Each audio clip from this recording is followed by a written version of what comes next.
ഈ തെരഞ്ഞെടുപ്പ് കാലത്ത് നിങ്ങളും മറ്റുള്ളവരും തമ്മിൽ വല്ല വ്യത്യാസമുണ്ടോ?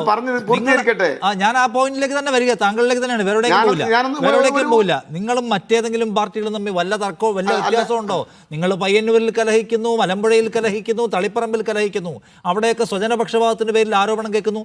ജില്ലാ സെക്രട്ടേറിയറ്റ് അംഗം പുറത്തിറങ്ങി വന്ന് പാർട്ടി കമ്മിറ്റികളുടെ പൊതുവികാരത്തെ അട്ടിമറിക്കുന്ന ഏകാധികാര കേന്ദ്രങ്ങൾ CPM-നകത്ത് പ്രവർത്തിക്കുന്നു എന്ന് പറയുന്നു.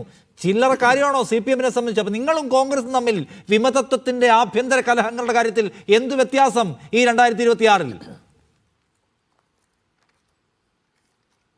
നിഷാദ് എരുതിയിൽ എണ്ണയൊഴിച്ചു കൊടുക്കുന്നത് പോലെ മലമ്പുഴയിലും കലഹമെന്ന് താങ്കൾ പറയുകയാണ്. മലമ്പുഴയിൽ ആരാണ് കലഹിച്ചതെന്ന് എനിക്കറിയില്ല. ഞാൻ എന്നെ പറഞ്ഞ് പൂർത്തീകരിക്കാൻ അനുവദിക്കും. സഖാവ് PK അമ്പലപ്പുഴ അല്ല മലമ്പുഴ എന്ന് പറഞ്ഞു. PK ശ്യാമളയുടെ പൊളിറ്റിക്കൽ അതെ സഖാവ് PK ശ്യാമളയുടെ പൊളിറ്റിക്കൽ പ്രൊഫൈലിനെ സംബന്ധിച്ച് താങ്കൾക്ക് യാതൊരുവിധ പരാതിയുമില്ല എന്ന് പറഞ്ഞു. സഖാവ് PK ശ്യാമളയുടെ ഭർത്താവായി പ്രിയങ്കരനായ സഖാവ് ഗോവിന്ദൻ മാഷി വന്നത് അത് അവരുടെ തെറ്റുകൊണ്ടല്ല, അത് അവര് ഒരുമിക്കാൻ ജീവിതത്തിൽ തീരുമാനിച്ചത് കൊണ്ടാണ്.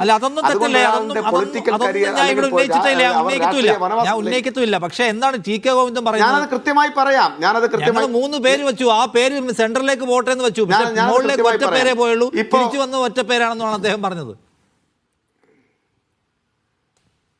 ഈ സംഘടനാ ഘടകങ്ങൾക്കകത്ത് നടന്ന ചർച്ചയെ സംബന്ധിച്ച് ഞാനും അജ്ഞനാണ്. ഇതിനകത്ത് ഒരു കാര്യം ഞാൻ വളരെ വ്യക്തമായി പറയാം. അമ്പലപ്പുഴയിൽ 7 തവണ ശ്രീ G സുധാകരൻ, ബഹുമാന്യനായ G സുധാകരൻ മത്സരിച്ചു. 4 തവണ അദ്ദേഹം വിജയിച്ചു. 10 വർഷം തുടർച്ചയായി മന്ത്രിയായി.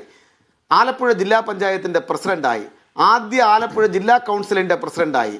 അദ്ദേഹം ഏകദേശം 10 വർഷക്കാലത്തോളം, എൻ്റെ ഓർമ്മ ശരിയാണെങ്കിൽ, കേരള സർവകലാശാല സിൻഡിക്കേറ്റ് അംഗമായിരുന്നു. അതിൽ തന്നെ ഏറ്റവും പ്രധാനപ്പെട്ട പോർഷനായിട്ടുള്ള ധനകാര്യ വകുപ്പിൻ്റെ ആ സ്റ്റാൻഡിംഗ് കമ്മിറ്റിയുടെ ചെയർമാനായിരുന്നു. ഒരു രാഷ്ട്രീയ പ്രസ്ഥാനത്തിൽ നിൽക്കുന്ന ആളുകൾ അതിർവരമ്പ് നിശ്ചയിക്കുന്നത് എൻ്റെ കടമയോ ഡ്യൂട്ടിയോ അല്ല. എങ്കിൽ പോലും ഞാൻ പറയട്ടെ, ഇതെല്ലാം കിട്ടിയതിനു ശേഷവും എനിക്ക് അധികാരമില്ലാതെ ഒരു നിമിഷം പോലും ഈ ഭൂമുഖത്ത് കഴിഞ്ഞുകൂടാൻ കഴിയുകയില്ല എന്ന് ഐഷ പോറ്റിയെ പോലെ അല്ലെങ്കിൽ മറ്റു ചിലരെ പോലെ ചില ആളുകൾ പ്രഖ്യാപിച്ച് രംഗത്തിറങ്ങിയാൽ അവരുടെ അധികാര ത്വര പൂർത്തീകരിക്കുക എന്നുള്ളതല്ല CPM-ന്റെ ധാർമ്മികമായിട്ടുള്ള ഉത്തരവാദിത്വം. അത് നമ്മൾ മനസ്സിലാക്കി മുന്നോട്ട് പോകണം. അതാണ് ഞങ്ങളെ സംബന്ധിച്ച് ഞങ്ങളുടെ വേർഷനായി പറയാനുള്ളത്. ഇത് ഞങ്ങളെ സംബന്ധിച്ച് ഞങ്ങളുടെ പാർട്ടി സഖാക്കൾക്ക് മുഴുവൻ പേർക്കും എന്നറിയാം.